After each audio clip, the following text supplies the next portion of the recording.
Hello everyone, welcome to science study centre. যারা আমার চ্যানেলে নতুন তারা চ্যানেলটাকে আগে সাবস্ক্রাইব করে নেবে এবং আগের ভিডিওগুলো দেখবে। আজকে করব বৃত্তের ক্ষেত্রফলের 4 নাম্বার অঙ্কটা। আগের দিন 3 নাম্বার অঙ্ক পর্যন্ত করেছিলাম, আজকে 4 নাম্বার অঙ্কটাতে করব। 4 নাম্বার অঙ্কটা কি বলেছে? আমাদের পাড়ার বৃত্তাকার খেলার মাঠটি বেড়া দিয়ে ঘিরতে প্রতি মিটার 21 টাকা হিসেবে 924 টাকা খরচ হয়েছে। মাঠটি ত্রিপল দিয়ে ঢেকে দেওয়ার জন্য কত বর্গমিটার ত্রিপল কিনতে হবে হিসেব করে লিখি।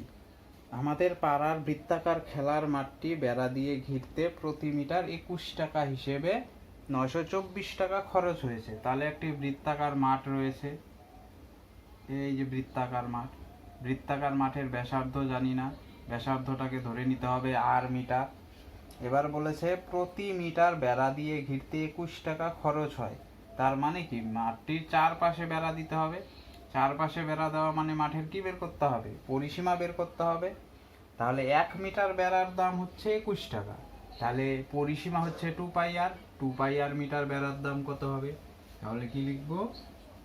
ধরি বৃত্তাকার মাঠের ব্যাসার্ধ সমান সমান আর মিটার। সুতরাং বৃত্তাকার মাঠের পরিসীমা বা পরিধি, বৃত্তাকার মাঠের পরিধি কত হবে? 2πr metre. এটা আমরা সূত্র জানি চ্যাপ্টার 16 থেকে। এবার কি বলেছে? 1 মিটার বেড়ার দাম কত? 21 টাকা। তাহলে 2πr মিটার বেড়ার দাম কত হবে? তাহলে কি লিখতে হবে? 1 মিটার বেড়ার দাম 21 টাকা। 2πr মিটার বেড়ার দাম হবে 21 গুণ 2πr টাকা। তার মানে আমাদের কি, এই মাঠটির চারপাশে বেড়া দিতে খরচ হবে 21 গুণ 2πr টাকা, অর্থাৎ 21 দুগুণ 42 πr টাকা। এই টাকাটা খরচ হবে। আবার বইয়ে কত টাকা দেওয়া রয়েছে? বেড়া দিতে খরচ হবে 924 টাকা। তাহলে প্রশ্নানুসারে এই দুইটা টাকা সমান হয়ে যাবে। প্রশ্নানুসারে 42 πr সমান সমান 924। তাহলে এখান থেকে কি করব? পাইয়ের মানটাকে যদি বসিয়ে দিই, 22/7 গুণ আর সমান সমান 924। 7 দিয়ে যদি কেটে দিই 6 হবে। তাহলে আর এর মানটাকে বের করব। 6 আর 22টা কি হয়ে যাবে? 924-এর নিচে চলে যাবে, ভাগ হবে অপর সাইডে গেলে। তাহলে 6 গুণ 22। তাহলে এখান থেকে আমরা কাটাকাটি করে যদি বের করি তাহলে কত হবে? 22 আর 924-কে 11 দিয়ে কাটি, তাহলে 11 দুগুণ 22। আর এটাকে কাটলে হবে 8 11 88, 4 44, 4 11 44, তার মানে 84। তাহলে 11 দিয়ে কাটলে কত পাবো? 84। এবার যদি 2 দিয়ে 84-কে কাটি তাহলে কত পাবো? 42। 6 দিয়ে 42-কে কাটলে 7। তাহলে কত পেলাম? 7। সুতরাং বৃত্তাকার মাঠের ব্যাসার্ধ কত হলো? 7 মিটার। তাহলে কি লিখতে হবে? সুতরাং বৃত্তাকার মাঠের ব্যাসার্ধ সমান সমান 7 মিটার।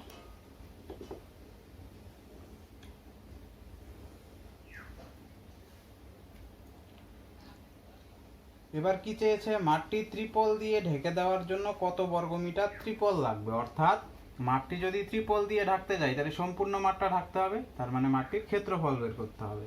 এবার কি লিখব?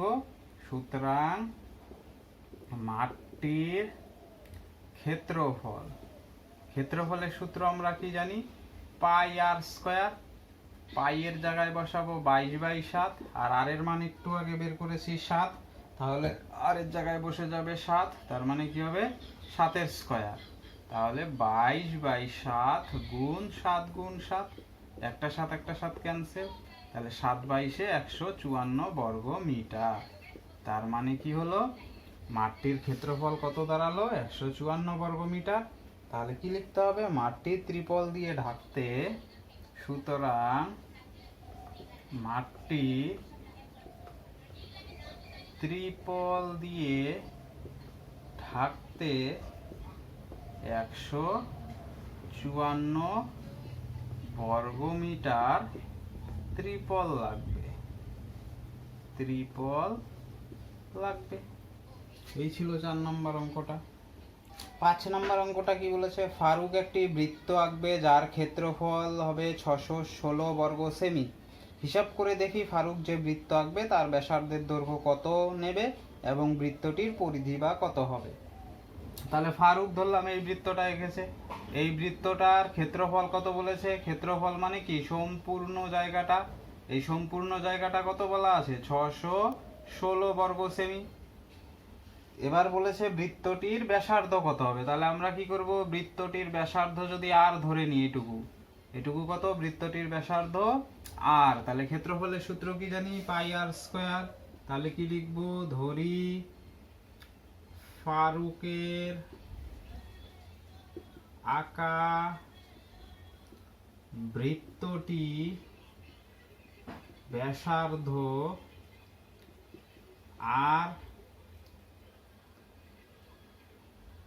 সেমি। সুতরাং ফারুকের আঁকা বৃত্তটির ক্ষেত্রফল পাই আর স্কয়ার বর্গ সেমি। আবার বইয়ে কত বলেছে? ক্ষেত্রফলটা 616। প্রশ্নানুসারে এই দুটো ক্ষেত্রফল কি হয়ে যাবে? সমান হবে। প্রশ্নানুসারে পাই আর স্কয়ার সমান সমান 616। তাহলে এখান থেকে পাই এর মান বসিয়ে দিলাম 22/7 গুণ আর স্কয়ার 616। 22/7টাকে ডান দিকে নিয়ে যেতে হবে। তাহলে আর স্কয়ার সমান সমান 616 গুণ 7/22। এবার এটা আর এটাকে যদি 11 দিয়ে কাটাকাটি করি তাহলে কি হবে? 2। আর এটাকে 11 দিয়ে কাটলে 5 11 55, 6 66, 6 11 66। আবার 2 দিয়ে 56কে কাটলে কত পাবো? 28।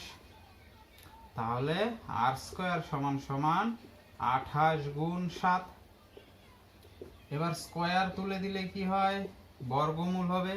তাহলে 28 গুণ 7। এবার 28কে যদি ভেঙে লিখি তাহলে কত পাবো? 2 গুণ 2 গুণ 7। আর আগের থেকে একটা 7 ছিল, এই যে 28কে ভেঙে দেখাচ্ছি। 2 দিয়ে করলে 14, 2 দিয়ে করলে 7, দুইটা 2 একটা 7। এই যে দুইটা 2 একটা 7, আর আগের থেকে একটা 7 ছিল। তাহলে এখান থেকে বাইরে কি আসবে? আর সমান সমান দুইটা 2 এর জন্য একটা, দুইটা 7 এর জন্য একটা 7। তাহলে কত হবে? 7 দুগুণ 14। তাহলে আর এর মান কত পেয়ে গেলাম? 14। তাহলে কি লিখতে হবে? সুতরাং বৃত্তটির ব্যাসার্ধ হবে, ব্যাসার্ধ সমান সমান 14 সেমি। এটা হয়ে গেল বৃত্তটির ব্যাসার্ধ।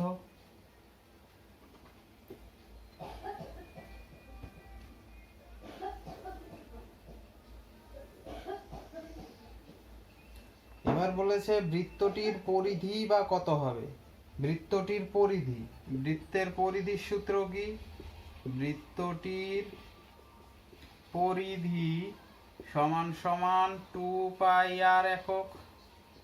তাহলে এখানে পাই এর মান 22/7 আর আর এর মান একটু আগে বের করে রেখেছি 14 সেমি। তাহলে এখানে 14, 7 দিয়ে 14কে কাটলে হবে 2। তাহলে 2 গুণ 22 গুণ 2 করলে কত হবে? 88 সেমি। সুতরাং বৃত্তটির পরিধি হয়ে যাবে 88 সেমি। তাহলে দুটো উত্তর, বৃত্তটির ব্যাসার্ধ পেয়ে গেলাম 14 সেমি, আর একটা পেয়ে গেলাম বৃত্তটির পরিধি 88 সেমি। 6 নম্বর অঙ্কটা কি বলেছে? পলাশ ও পিয়ালি দুটি বৃত্ত এঁকেছে যাদের ব্যাসার্ধের দৈর্ঘ্যের অনুপাত 4:5। হিসাব করে দুজনের আঁকা বৃত্তাকার ক্ষেত্র দুটির ক্ষেত্রফলের অনুপাত লিখি। তাহলে পলাশ ও পিয়ালি দুটি বৃত্ত এঁকেছে। ধরলাম পলাশ এই বৃত্তটা এঁকেছে আর পিয়ালি এই বৃত্তটা এঁকেছে। দুজনে দুটো বৃত্তের ব্যাসার্ধগুলোর অনুপাত কত বলেছে? 4:5। অর্থাৎ এটার ব্যাসার্ধ আর এটার ব্যাসার্ধ নিয়ে অনুপাত করলে কত দাঁড়াবে? 4:5 দাঁড়াবে। তাদের ক্ষেত্রফলের অনুপাত কত হবে সেটা বের করতে হবে। তাহলে যখনই অনুপাতে থাকে তখনই এখানে একটা x গুণ করে ধরে নিতে হবে। প্রথমটার ব্যাসার্ধ 4x, পরেরটার 5x। তাহলে কেন ধরে নিতে হয়? কারণ কি, ব্যাসার্ধর অনুপাত বলেছে 4:5, তাই বলে তো 4 আর 5 হবে না। কারণ এটা কত হতে পারে, 8ও হতে পারে, 20ও হতে পারে, 8ও হতে পারে, 10ও হতে পারে। তাহলে অনুপাত করলে 4:5 আসে। অথবা এটা কত হতে পারে, 12, আর এটা 15ও হতে পারে, এটারও অনুপাত করলে 4:5 আসবে। তাহলে এই জন্যই আমরা কি করি, একটা এক্স ধরে নিই। তাহলে কি লিখতে হবে, পিয়ালি, পলাশ ও পিয়ালির আঁকা বৃত্ত দুটির ব্যাসার্ধ ধরি, পলাশ ও পিয়ালির আঁকা বৃত্ত দুটির ব্যাসার্ধ যথাক্রমে 4x ও 5x একক। সুতরাং পলাশের আঁকা বৃত্তের ক্ষেত্রফল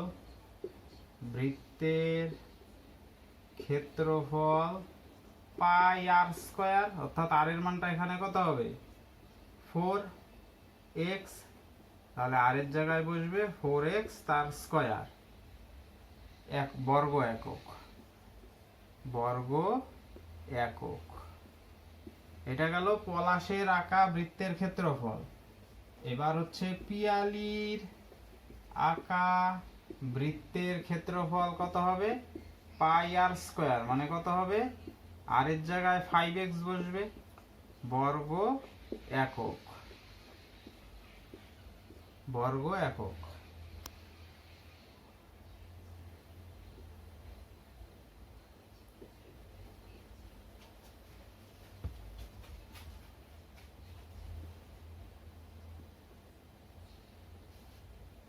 এবার বলেছে এই দুটোর অনুপাত কত হবে। সুতরাং নির্ণেয় অনুপাত সমান সমান, প্রথমটা হচ্ছে পাই 4x তার স্কয়ার অনুপাত পাই 5x তার স্কয়ার। তাহলে এখন কি হবে, পাই পাই ক্যান্সেল হয়ে গেল, তাহলে পরে রইল 4x তার স্কয়ার অনুপাত 5x তার স্কয়ার, এটা থাকলো। এবার যদি আমরা স্কয়ার গুলো ভেঙে দিই তাহলে কি হবে, 4 4 16x স্কয়ার অনুপাত 5 5 25x স্কয়ার। এখন x স্কয়ার আর x স্কয়ার ক্যান্সেল, তাহলে থাকলো 16:25, অর্থাৎ বৃত্ত দুটির ক্ষেত্রফলের অনুপাত হয়ে যাবে 16:25। সুতরাং পলাশ ও পিয়ালির আঁকা বৃত্ত দুটির অনুপাত সমান সমান 16:25।